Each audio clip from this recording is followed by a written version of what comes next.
Baik, ya sering kita artikan hasad itu iri ya. Sebenarnya iri itu bukan hasad. Ya. Iri cuma pengen doang. Meskipun itu bisa jadi pintu hasad. Jadi mungkin dari tingkat pertama iri, betul, pengen kayak dia. Ya, artinya ada misalnya orang sukses dagangnya, kita bilang saya pengen kayak dia, boleh nggak? Boleh saja, ya, boleh saja. Cuma memang jangan sampai hal itu betul-betul menguasai diri dan perasaannya. Ya, seakan-akan kesuksesan, kebahagiaan kalau orangnya kayak dia, belum tentu juga. Ya, orang sukses apa ini itu terkenal dan seterusnya, pengen kayak dia. Padahal dia juga bisa jadi sengsara, menderita, bisa jadi. Kita nggak tahu ya hakikat seseorang. Tapi sekedar pengen boleh. Ya, pengen kalau yang dianjurkan iya. Dianjurkan misalnya pengen kayak orang itu rajin sedekah, rajin ngaji, solehah, nah itu bagus. Tapi ini urusan dunia. Urusan dunia sekedar pengen boleh saja. Ya pengen tuh ya, punya kayak gitu, ya mungkin enak kali dan seterusnya.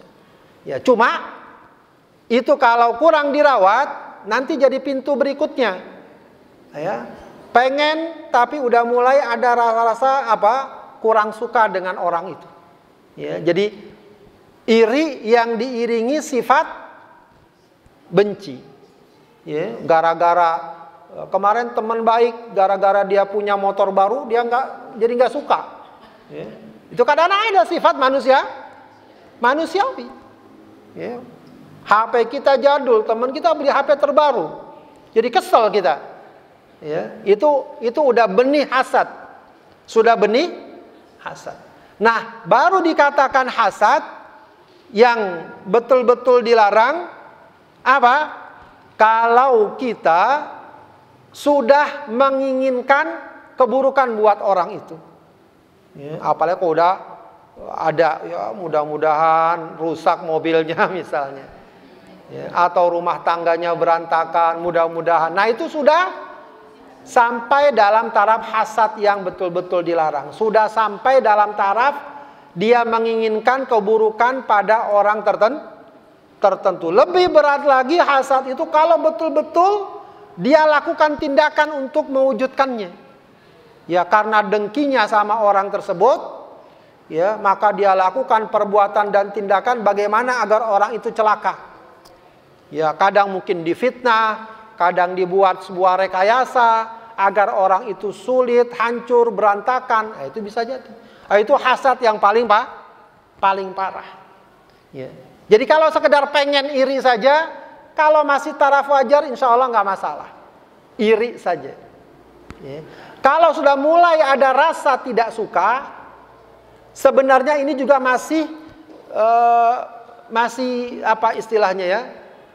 Tidak masalah kalau tidak diekspresikan dalam hati. Meskipun itu harus dikalahkan juga. Sebab kalau dibiarkan akan muncul dalam ucapan, tindakan dan perbuatan. Ya, jadi sesuatu kalau masih dalam hati itu tidak dihisap. Tidak dihisap. Ya, kadang-kadang ya namanya manusia ya. Dalam hati kita suka ada aja tuh komen kan. Ada orang jalan petantang-petenteng, kita dalam hati suka ngomong apa? Belagu bener nih orang. Cuma nggak sampai ngomong kan? Ya, nggak sampai ngomong. Meskipun itu juga nggak boleh dibiasakan. Nggak boleh dibiasakan. Ya, kadang-kadang ada dalam hati kita. Makanya, sebagaimana pernah saya katakan dulu, awalnya Allah ingin menghisap apa yang ada dalam hati. Ya, awalnya begitu. Apa? Dalam Al-Quran itu lillahi ma'afis. Wa in tubdu ma fi anfusikum aw tukhfu yuhasibkum billah. Apa yang kalian perlihatkan dan kalian sembunyikan, Allah akan hisab. Kata para sahabat, ya Allah kalau gitu saya nggak kuat. Kami nggak mampu kalau apa yang ada dalam hati kami hati kita kan kemana-mana. Yang ke sana, yang pengen ini, pengen begitu, yang ke selama orang kita ngomongin macam-macam dalam kalau itu dihisab banyak dosa kita. Ya, jadi yang masih dalam hati tidak dihisap. Cuma memang patut juga ya kita latih hati kita. Jadi sejak dalam hati, kalau orang sekarang bilang sejak dalam pikiran kita udah perbaiki. Oh, nggak boleh kita pikirin begitu. Nggak boleh kita memperkirakan ya, artinya ya, tetap saja layak kita istighfar. Ya, jangan dipelihara perasaan-perasaan yang jadi sejak dalam hati udah kita perbaiki. Nggak boleh. Perasaan gitu aja kita nggak boleh, jangan gitu ya. Sehingga nanti tindakan ucapannya semakin terjaga.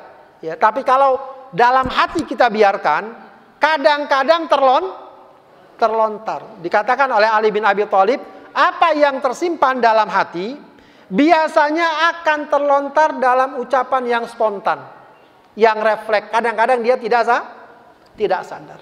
Makanya sekali lagi dalam hati itu juga harus kita rawat, ya, harus kita perhatikan. Itu nanti masuknya dalam bab tazkiyah, manajemen hati. Nah, sama Agim dah tuh ya, paling pas dia kalau ngomong gitu. Manajemen kolbunya itu menata hati harus pandai-pandai.